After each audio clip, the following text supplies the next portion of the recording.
वरून थोडीशी कोथिंबीर. नमस्कार, मी अश्विनी. तर आपल्या मसाल्यात नॉनव्हेजच नाही तर व्हेजसुद्धा खूप छान होतं. तर आज आपण रानातल्या किचनचा काळा मसाला आणि एसूर घालून एकदम तर्रीबाज चमचमीत बटाट्याची भाजी बनवणार आहोत. त्यासाठी लागणारं साहित्य: बटाटे, त्याचबरोबर कांदा, कोथिंबीर, लसूण, आलं, खोबरं आणि टोमॅटो आणि आपले हे मसाले. तर सगळ्यात अगोदर आपल्याला कांदा भाजून घ्यायचा आहे. कांद्यावरती थोडीशी तेलाची धार, खोबरं, टोमॅटो. खोबरं आणि टोमॅटो पण आपण कांद्यामध्ये चांगलं भाजून घेऊया. लसूण आणि आलं.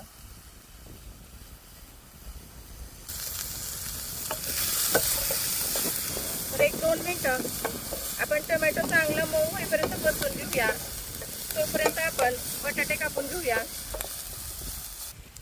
बटाट्याला माती असती, त्याच्यामुळं सगळ्यात अगोदर आपण बटाटे धुवून घेऊया स्वच्छ. तर लगेच आपण बटाटे कट करून घेऊया.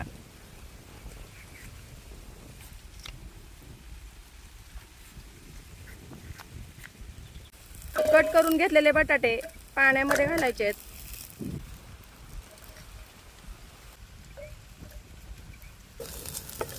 बटाटे कापून घेऊ तर या ठिकाणी आपले कांदा खोबरं पण छान भाजलेलं आहे आणि टोमॅटो पण मऊ झालाय. तर लगेच आपण वाटण्यासाठी घेऊया.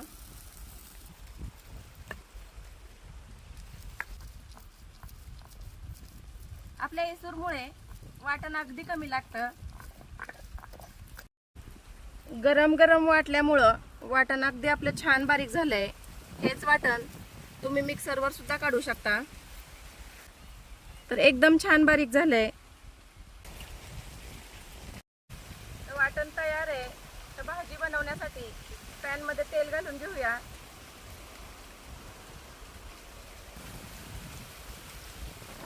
तर आपल्या काळ्या मसाल्यामुळं तेल सुद्धा आपल्याला कमी लागतं. तेल गरम झालंय. पाट्यावर वाटून घेतलेलं वाटण. तर वाटण आपल्याला चांगलं परतून घ्यायचंय.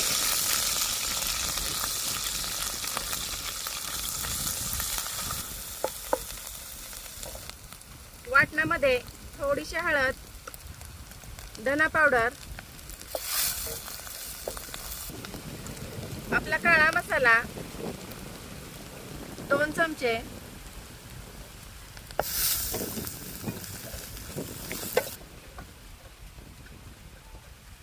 तर वाटणामध्ये काळा मसाला घालून आपण वाटण छान परतलंय. तर कापून घेतलेले बटाटे,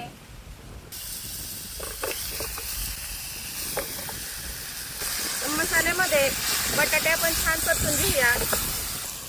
तर या ठिकाणी चुलीला जाळ जास्त आहे, तर वाटण आपलं खाली लागू नये म्हणून थोडंसं पाणी घालायचंय.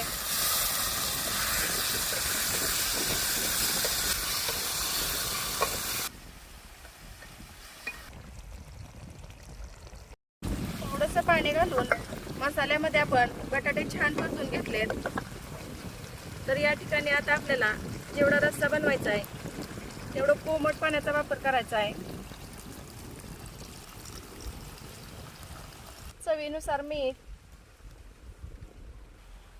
1-2 चमचे शेंगदाण्याचा कूट. आपण एसूर टाकणार आहे त्याच्यामुळं शेंगदाण्याचा कूट नाही वापरला तरी चालतो, पण या ठिकाणी मी थोडासा जाडसर शेंगदाण्याचा कूट घेतलेला आहे, जेणेकरून खाताना दाताखाली आलं की खूप छान लागतं.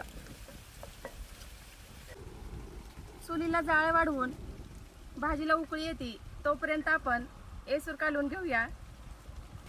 1-2 चमचे एसूर.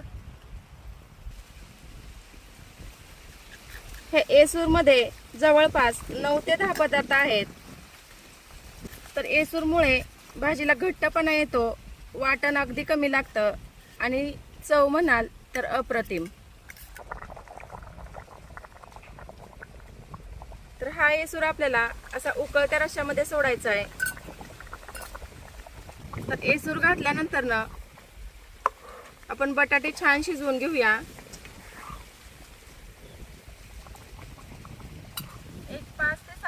आपण झाकण ठेवून रस्सा चांगला उकळून घेतलाय.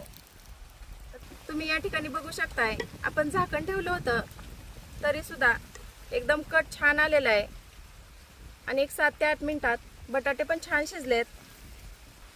बटाट्याची भाजी खाण्यासाठी तयार आहे. वरून थोडीशी कोथिंबीर.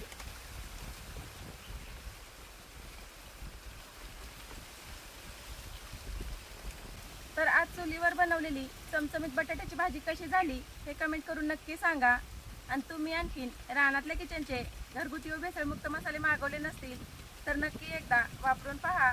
संपूर्ण भारतात कुठेही तुम्हाला पोस्टमन कडून घरपोच मिळतील. धन्यवाद.